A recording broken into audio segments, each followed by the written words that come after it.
Hi all, welcome to S lab Vijayawada. ఇవాళ మనం తీసుకున్న ప్రాజెక్ట్ వచ్చేసి ఇరిగేషన్ త్రూ సెన్సార్స్. దీనికోసం మొత్తం ప్రాజెక్ట్ 25x25లో బిల్డ్ చేసాం.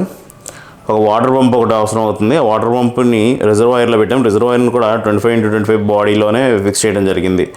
ఈ హోల్ సెటప్ రన్ అవడం కోసం ఒక సర్క్యూట్ తీసుకున్నాం. ఆ సర్క్యూట్కి 2 సెన్సార్స్ ఉన్నాయి. ఆ సెన్సార్స్ని వెట్ అండ్ డ్రై సెన్సార్స్గా ప్లేస్ చేస్తాం. అంటే ఒక గ్లాస్లో వెట్ శాండ్ని, ఒక గ్లాస్లో డ్రై శాండ్ని తీసుకోవడం జరిగింది.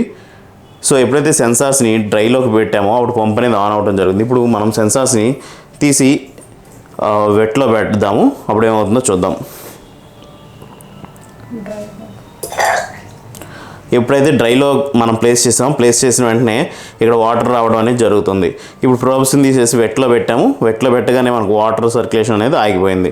ఇటువంటి ప్రాజెక్ట్స్ కావాలనుకున్నట్లయితే కనుక www.mysciencecart.com విజిట్ చేయగలరు. ఇందులో మీకు ఫుల్ ప్లేజ్ ప్రాజెక్ట్, అదేవిధంగా రా మెటీరియల్స్ కూడా అందుబాటులో ఉంటాయి. మీరు రా మెటీరియల్స్ తీసుకుని బిల్డ్ చేద్దాం అనుకున్నట్లయితే ఈ ప్రాజెక్ట్ని ఎలా చేసుకోవాలి అన్న వీడియో www.mysciencetube.com అనే వెబ్సైట్లో అందుబాటులో ఉంటుంది. అందులో నుంచి మీరు డౌన్లోడ్ చేసి యాక్సెస్ చేసుకోగలరు. దాంట్లో సర్క్యూట్స్ కూడా అందుబాటులో ఉంటాయి. Please do like, share and subscribe to our channel. Thanks for watching.